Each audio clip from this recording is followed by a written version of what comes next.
भगवान शिव ने बताया है कि मनुष्य के दुखों का कारण उसकी किस्मत नहीं बल्कि उसका अपना अज्ञान है। जो मनुष्य इन तीन गुप्त नियमों को जान लेता है उसके जीवन से सारे दुख, दरिद्रता और चिंताएं हमेशा के लिए भस्म हो जाती हैं। नमस्कार दोस्तों, मैं हूं विवेक वर्मा और वर्मा स्टोरीज के इस अत्यंत पावन, ज्ञानवर्धक और जीवन की दिशा बदल देने वाले अध्याय में आपका हृदय से स्वागत है। दोस्तों, इस संसार में ऐसा कौन सा मनुष्य है जो दुखी नहीं है? कोई अपने गिरते हुए स्वास्थ्य से दुखी है, कोई अपने व्यापार में हो रहे घाटे से परेशान है, तो कोई अपने ही सगे संबंधियों के धोखे से आहत है। हम दिन रात ईश्वर के सामने हाथ जोड़कर यही प्रार्थना करते हैं कि हे प्रभु, हमारे दुखों का अंत कर दीजिए। इंसान सोचता है कि यदि उसके पास बहुत सारा धन आ जाए, एक बड़ा घर हो जाए या उसके सारे शत्रु समाप्त हो जाएं, तो उसके जीवन के दुख खत्म हो जाएंगे। लेकिन क्या वास्तव में भौतिक सुख सुविधाएं दुखों का अंत कर सकती हैं? शिव पुराण में एक अत्यंत गूढ़ रहस्य छिपा है, जहां स्वयं महादेव ने माता पार्वती को यह बताया था कि दुखों का वास्तविक जन्म कहां से होता है और उनका समूल नाश कैसे किया जा सकता है। आज की जो कथा मैं आपके लिए लेकर आया हूं, वह केवल एक कहानी नहीं है, बल्कि आपके और हमारे जीवन का एक ऐसा कठोर सत्य है जिसे जानने के बाद आपके देखने और सोचने का नजरिया पूरी तरह से बदल जाएगा। आपके भीतर की वह बेचैनी जो आपको रातों को सोने नहीं देती, वह हमेशा के लिए शांत हो जाएगी। यह मर्मस्पर्शी और रोंगटे खड़े कर देने वाली कथा है पावन गंगा के तट पर बसे एक प्राचीन नगर धर्मारण्य की। धर्मारण्य में केशव दास नाम का एक अत्यंत कुशाग्र और रसूखदार व्यापारी रहता था। केशव दास ने अपने जीवन की शुरुआत बहुत ही सामान्य स्तर से की थी, लेकिन अपनी दिन रात की अथक मेहनत, बुद्धि और व्यापारिक दांव पेंचों से उसने पूरे नगर में अपना एक बहुत बड़ा साम्राज्य खड़ा कर लिया था। उसके पास रेशमी वस्त्रों और मसालों के कई बड़े गोदाम थे। धन दौलत की कोई कमी नहीं थी, लेकिन उस अपार धन के साथ साथ केशवदास के जीवन में एक भयंकर मानसिक अशांति ने भी प्रवेश कर लिया था। केशवदास को हमेशा यह डर सताता रहता था कि कहीं उसका धन चोरी ना हो जाए, कहीं कोई दूसरा व्यापारी उससे आगे ना निकल जाए या कहीं उसके साझेदार उसे धोखा ना दे दें। इस निरंतर डर और महत्वाकांक्षा के कारण उसकी रातों की नींद उड़ चुकी थी। वह हर समय तनाव में रहता था। उसकी पत्नी कावेरी एक अत्यंत शांत, संस्कारी और धर्म कर्म को मानने वाली स्त्री थी। वह अक्सर अपने पति की इस विक्षिप्त अवस्था को देखकर दुखी होती थी। एक रात जब केशवदास अपने बही खातों में उलझा हुआ था और पसीने से लथपथ होकर हिसाब कर रहा था, कावेरी ने उसके पास आकर बड़े ही प्रेम से कहा, स्वामी, अब तो हमारे पास पीढ़ियों तक बैठकर खाने के लिए पर्याप्त धन है। अब आप इस दौड़ को थोड़ा विराम क्यों नहीं देते? आपने कई महीनों से चैन की सांस नहीं ली है। भगवान ने हमें इतना कुछ दिया है, कुछ समय उनके स्मरण में भी लगाइए। यह अंतहीन चिंता आपके शरीर को भीतर से खोखला कर रही है। केशवदास ने अपनी बही खाते की किताब को जोर से मेज पर पटका और झुंझलाते हुए बोला, कावेरी, तुम घर की चार दीवारी में रहने वाली स्त्रियां इन बाहरी दुनिया के षड्यंत्रों को नहीं समझोगी। व्यापार में एक पल की भी शांति का मतलब है हार जाना। मेरे आसपास के व्यापारी गिद्धों की तरह मेरी एक गलती का इंतजार कर रहे हैं। मुझे अपने बच्चों के भविष्य को इतना सुरक्षित करना है कि उन्हें जीवन में कभी कोई दुख न देखना पड़े। यह धन ही हमारा सबसे बड़ा सुरक्षा कवच है। कावेरी ने एक गहरी सांस ली और शांत स्वर में कहा, सुरक्षा कवच केवल ईश्वर की कृपा होती है स्वामी। जो धन आज आपकी रातों की नींद छीन रहा है, वह भविष्य में सुख कैसे दे सकता है? लेकिन केशवदास के कानों पर अहंकार और भविष्य की चिंताओं का ऐसा मोटा पर्दा पड़ा था कि उसे कावेरी की यह ज्ञानपूर्ण बात मूर्खता लगी।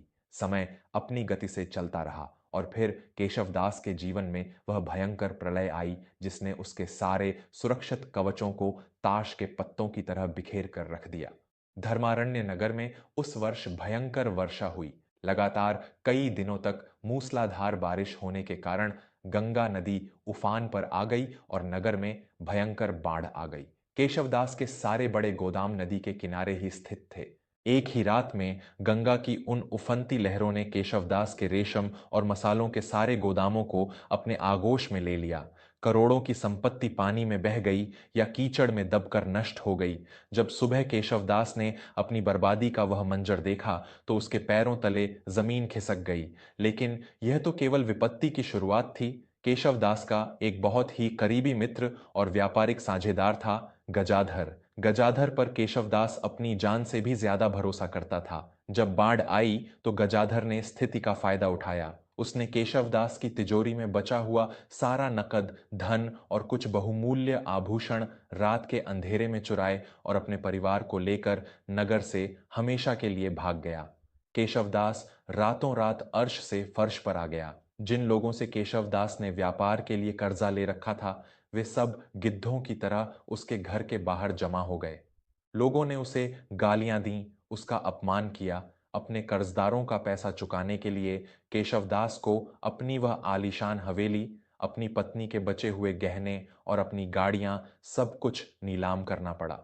जो केशवदास कल तक नगर का सबसे बड़ा सेठ था, आज वह अपनी पत्नी और बच्चों के साथ नगर के बाहर एक टूटी हुई झोपड़ी में रहने को मजबूर हो गया था। यह सदमा केशवदास के लिए बर्दाश्त से बाहर था। उसका अहंकार, उसका भविष्य का सारा ताना बाना एक ही झटके में राख हो गया था। वह गहरे अवसाद, डिप्रेशन में चला गया। उसने खाना पीना छोड़ दिया।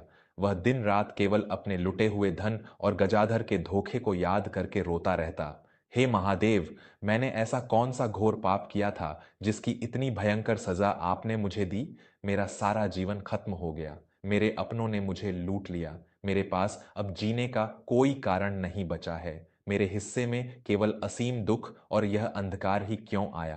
केशवदास हर पल यही विलाप करता रहता। जब कई दिन बीत गए और केशवदास को इस भयंकर दुख से बाहर निकलने का कोई मार्ग नहीं दिखा, तो उसके भीतर के अवसाद ने उसे एक बहुत ही कायरतापूर्ण निर्णय लेने पर मजबूर कर दिया। उसने सोचा कि इस अपमानित और दरिद्रता भरे जीवन को जीने से अच्छा है कि मृत्यु को गले लगा लिया जाए। एक रात जब कावेरी और बच्चे सो रहे थे, केशवदास चुपचाप अपनी झोपड़ी से निकला। वह घने जंगल को पार करता हुआ गंगा नदी के किनारे एक बहुत ही ऊंची चट्टान पर जाकर खड़ा हो गया। नीचे नदी का भयंकर और गहरा बहाव था। केशवदास ने अपनी आंखें बंद कीं और छलांग लगाने के लिए अपने पैर आगे बढ़ाए। तभी उस घने अंधेरे में एक अत्यंत शांत, गहरी और ओजस्वी आवाज गूंजी। अरे मूर्ख, जो जीवन तूने खुद नहीं बनाया, उसे अपने ही हाथों से मिटाने का अधिकार तुझे किसने दिया? क्या कायरों की तरह भाग जाने से तुम्हारे दुख सच में खत्म हो जाएंगे? केशवदास चौंका और उसने पीछे मुड़कर देखा। चट्टान के किनारे एक बहुत ही पुराने वट वृक्ष के नीचे एक धूनी जल रही थी। उस धूनी के प्रकाश में उसने देखा कि एक अत्यंत वृद्ध और दिव्य सन्यासी बैठे हैं। उनके शरीर पर भस्म लगी थी, गले में रुद्राक्ष थे और वे लकड़ी के एक छोटे से टुकड़े को तराश कर शिवलिंग का आकार दे रहे थे। वे संत वासुदेवानंद थे, जो वर्षों से उस वट वृक्ष के नीचे तपस्या कर रहे थे। केशवदास उनके चरणों में गिर पड़ा और फूट फूट कर रोने लगा। महाराज, मुझे मत रोकिए, मेरे पास अब कुछ नहीं बचा है। मेरा सारा धन छिन गया। मेरे सबसे करीबी मित्र ने मुझे धोखा दे दिया और मेरा परिवार दर दर की ठोकरें खा रहा है। मेरा हृदय इस अथाह दुख के बोझ से फटा जा रहा है। मृत्यु ही अब मेरे इस दुख का एकमात्र अंत है। संत वासुदेवानंद ने अपने हाथ का काम रोका। उन्होंने केशवदास की आंखों में अपनी उस रहस्यमयी दृष्टि से देखा और बहुत ही शांत स्वर में बोले, तुम अज्ञानी हो केशवदास। तुम सोच रहे हो कि नदी में कूदने से तुम्हारा दुख खत्म हो जाएगा, लेकिन शरीर के मरने से केवल शरीर मरता है। आत्मा अपने उन दुखों और कर्मों के बोझ को लेकर फिर से किसी नई योनि में जन्म ले लेती है। तुम्हारा दुख मृत्यु से नहीं बल्कि ज्ञान से खत्म होगा। केशवदास ने हाथ जोड़ लिए। तो फिर दुख का असली अंत कैसे होता है महाराज? कृपया मुझे मार्ग दिखाइए। मैं इस मानसिक नरक में जल रहा हूं। संत वासुदेवानंद जमीन पर बैठ गए और उन्होंने एक ऐसा अलौकिक प्रसंग सुनाया जो सीधे भगवान शिव के श्रीमुख से निकला था। सुनो केशवदास, एक बार कैलाश पर्वत पर माता पार्वती ने देवाधिदेव महादेव से यही प्रश्न किया था। माता पार्वती ने पूछा था, हे त्रिलोकीनाथ, मृत्युलोक में मनुष्य हमेशा रोता ही रहता है, कभी धन के लिए, कभी रिश्तों के लिए, तो कभी बीमारियों के लिए। आखिर मनुष्य के इन दुखों का स्थायी अंत कैसे हो सकता है? संत जी की आवाज में एक अद्भुत गंभीरता आ गई। तब भगवान शिव ने मुस्कुराते हुए कहा था, पार्वती, मनुष्य के दुख का कारण बाहरी परिस्थितियां नहीं, बल्कि उसका अपना अज्ञान है। मनुष्य सोचता है कि संसार बदल जाएगा तो वह सुखी हो जाएगा, जबकि उसे अपना मन बदलना होता है। जो मनुष्य इन तीन परम नियमों को अपने जीवन में उतार लेता है, वह इसी जन्म में सारे दुखों से मुक्त होकर जीवन मुक्त हो जाता है। केशवदास अपनी सांसें रोके हुए सुन रहा था। महादेव का पहला नियम है मोह और मेरेपन का त्याग। संत वासुदेवानंद ने स्पष्ट करते हुए कहा, तुम इसलिए रो रहे हो केशवदास, क्योंकि तुम्हारा धन बह गया। लेकिन जरा सोचो, जब तुम अपनी मां के गर्भ से इस धरती पर आए थे, तो क्या तुम वो गोदाम और वो तिजोरियां अपने साथ लेकर आए थे? नहीं, वह सब तुमने यहीं की मिट्टी से बनाया और प्रकृति ने उसे वापस मिट्टी में मिला दिया। दुख का जन्म तब होता है जब इंसान प्रकृति की चीजों पर अपना अहंकार थोप देता है और कहता है कि यह मेरा है। संसार में कुछ भी तुम्हारा नहीं है, तुम केवल एक चौकीदार हो। जब तक ईश्वर की इच्छा थी, वो संपत्ति तुम्हारे पास थी। जब उसने चाहा, उसने ले ली। जिस दिन तुम इस बात को स्वीकार कर लोगे कि यहां कुछ भी मेरा नहीं है, उसी क्षण संपत्ति के जाने का दुख हमेशा के लिए भस्म हो जाएगा। केशव दास के मस्तिष्क में जैसे कोई बंद दरवाजा खुल गया। उसे समझ आ रहा था कि उसकी पीड़ा धन के जाने से नहीं, बल्कि उसके अहंकार के टूटने से थी। दूसरा नियम, संत जी ने आगे कहा, अतीत का शोक और भविष्य के भय का त्याग। इंसान इसलिए दुखी है क्योंकि वह या तो उन घटनाओं के लिए रोता रहता है जो बीत चुकी हैं, जैसे गजाधर ने तुम्हें धोखा दिया, या फिर वह उस भविष्य से डरता रहता है जो अभी तक आया ही नहीं है। महादेव कहते हैं कि भूतकाल एक राख है और भविष्य एक कोरा कागज। जो इंसान आज में जीता है, इस वर्तमान क्षण में जीता है, वह कभी दुखी नहीं हो सकता। गजाधर ने तुम्हारे साथ धोखा किया, यह उसके कर्म थे और प्रकृति उसे उसका दंड अवश्य देगी।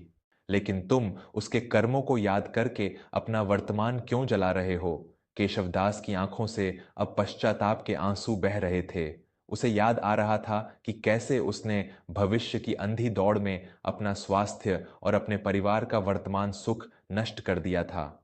और तीसरा, सबसे महत्वपूर्ण नियम, संत वासुदेवानंद ने अपनी आंखें बंद करते हुए कहा, कर्म करो, लेकिन परिणाम महादेव को समर्पित कर दो, जिसे हम समर्पण कहते हैं। तुम व्यापार इसलिए कर रहे थे ताकि तुम स्वयं को सबसे बड़ा सेठ साबित कर सको। तुम्हारा लक्ष्य केवल तुम्हारी महत्वाकांक्षा थी। महादेव कहते हैं कि अपना कार्य पूरी ईमानदारी से करो, लेकिन उसके फल से बंधो मत। जब सफलता मिले तो कहो तेरा तुझको अर्पण, और जब विफलता मिले तब भी कहो महादेव की यही इच्छा थी। जब मनुष्य अपने जीवन की नाव की पतवार ईश्वर के हाथों में सौंप देता है, तो तूफानों से डरना बंद कर देता है। संत जी ने उठकर केशवदास के कंधे पर हाथ रखा। केशवदास, तुम्हारे दुख का कारण तुम्हारी दरिद्रता नहीं है। तुम्हारे दुख का कारण यह अहंकार था कि वह धन तुमने कमाया था। आज जब वह चला गया तो तुम्हारा वह अहंकार टूट गया है, और वही अहंकार तुम्हें दर्द दे रहा है। शून्य से शुरुआत करो केशव, लेकिन इस बार मालिक बनकर नहीं, महादेव का एक साधारण सेवक बनकर। अपनी पत्नी के पास वापस जाओ, वह तुम्हारी असली दौलत है। संत वासुदेवानंद के उन अमृत वचनों ने केशवदास के मन के सारे अंधकार को चीर दिया। उसके भीतर की वह घुटन, वह अवसाद और वह आत्महत्या का कायरतापूर्ण विचार उसी क्षण नष्ट हो गया। केशवदास ने संत जी के चरणों में अपना सिर रख दिया और उन्हें साष्टांग प्रणाम किया। जब उसने सिर उठाया तो वह एक बदला हुआ मनुष्य था। केशवदास वापस अपनी झोपड़ी में लौट आया। सुबह जब कावेरी उठी तो उसने देखा कि केशवदास के चेहरे पर महीनों बाद एक अजीब सी शांति और एक हल्की सी मुस्कान थी। केशवदास ने कावेरी के हाथ पकड़कर कहा, कावेरी, तुमने सही कहा था। ईश्वर ने मुझे मेरी औकात दिखा दी। मेरा सारा अहंकार खत्म हो गया। आज से हम एक नया जीवन शुरू करेंगे, बिना किसी कल की चिंता के और बिना किसी बीते हुए कल के पछतावे के। केशवदास ने अब कोई बड़ा व्यापार शुरू करने की जिद नहीं की।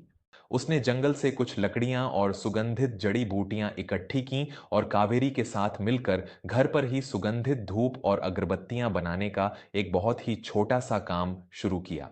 वह दिन भर पूरी मेहनत करता और शाम को जो भी थोड़े बहुत पैसे मिलते उसी से रूखा सूखा भोजन लाकर ईश्वर का धन्यवाद करता। अब उसकी रातों की नींद गायब नहीं थी, वह गहरी नींद सोता था। उसने गजाधर के धोखे को पूरी तरह भुला दिया और ईश्वर के न्याय पर छोड़ दिया।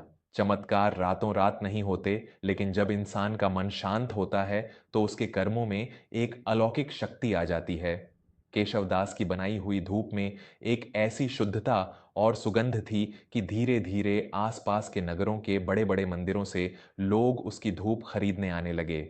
उसका वह छोटा सा काम कुछ ही वर्षों में एक बहुत बड़े और प्रतिष्ठित उद्योग में बदल गया। केशवदास फिर से धनवान हो गया, लेकिन इस बार एक बहुत बड़ा बदलाव था। इस बार उस धन में अहंकार नहीं था। केशवदास ने अब कोई आलीशान हवेली नहीं बनाई, बल्कि उसने नगर में गरीबों के लिए एक बहुत बड़ा अन्न क्षेत्र, लंगर और असहायों के लिए एक आश्रय स्थल बनवा दिया। वह जानता था कि यह धन उसका नहीं है, वह केवल महादेव का एक खजांची प्रबंधक है। और जहां तक गजाधर की बात थी, कर्मों का नियम अटल है। गजाधर ने जो चोरी का धन लिया था वह उसे फला नहीं। कुछ ही वर्षों में गजाधर एक भयंकर और असाध्य रोग का शिकार हो गया और उसका सारा धन उस बीमारी में बह गया। वह सड़क पर तड़प तड़प कर अपने अंत को प्राप्त हुआ। लेकिन केशवदास को जब यह खबर मिली तो उसने ना तो कोई खुशी मनाई और ना ही कोई शोक। वह अपनी पत्नी कावेरी के साथ पूरी तरह से वर्तमान में एक शांत और जीवन मुक्त इंसान की तरह जी रहा था। उसने दुखों का असली अंत पा लिया था। दोस्तों, हम भी अपने जीवन में इसी भ्रम में जीते हैं। हम सोचते हैं कि जो हमने कमाया है वह हमारा है, और जब वह हमसे छिनता है तो हम टूट जाते हैं। हम हर छोटी छोटी बात के लिए ईश्वर से शिकायत करते हैं, लेकिन शिव का यह ज्ञान हमें सिखाता है कि दुख बाहर नहीं, हमारे अपने विचारों में, हमारी अपनी अपेक्षाओं में है। जिस दिन आप यह मान लेंगे कि इस संसार में कुछ भी आपका नहीं है, आप यहाँ केवल अपना किरदार निभाने आए हैं, जिस दिन आप पुरानी बातों को भूलकर और भविष्य की चिंताओं को छोड़कर आज के दिन को पूरी तरह से जीना सीख लेंगे, और सबसे बढ़कर जिस दिन आप अपने हर सुख और दुख को ईश्वर की मर्जी मानकर स्वीकार कर लेंगे, यकीन मानिए दुनिया का कोई भी बड़े से बड़ा दुख आपको भीतर से हिला नहीं पाएगा। आप हर परिस्थिति में मुस्कुराना सीख जाएंगे। आपको आज का यह प्रसंग कैसा लगा? क्या आपने भी जीवन में कभी ऐसा महसूस किया है कि अतीत की बातों को पकड़कर रखने से केवल दुख ही मिलता है? अपने विचार हमें कमेंट्स में जरूर बताइएगा। यदि यह कथा आपके हृदय को छू गई हो और आपके मन को थोड़ी सी भी शांति मिली हो, तो इसे अपने परिवार और मित्रों के साथ अवश्य साझा करें, ताकि वे भी इस शिव रहस्य को जान सकें। ऐसे ही और जीवन को दिशा देने वाले सत्य प्रसंगों के लिए जुड़े रहिए वर्मा स्टोरीज के साथ। हमेशा सत्य के मार्ग पर चलें, अपना और अपने परिवार का खूब ख्याल रखें। हर हर महादेव।